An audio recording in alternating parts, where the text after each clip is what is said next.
The giant Hand of Vyrnwy, the tallest tree in Wales, damaged by lightning and carved into a giant hand. Instead of cutting it down, a chainsaw artist decided to do this as a symbol of the tree's last attempt to reach the sky. It had stood at 63.7 meters, taller than a 20-story building, and was once regarded as UK's joint highest.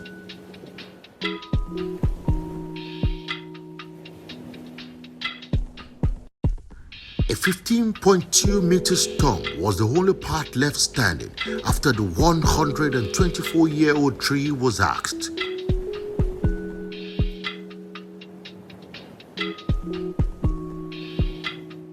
Artist Simon D. Rugged, 33 from Wrexham, used a chainsaw to carve the top of the stump and modeled the sculpture on his own hand.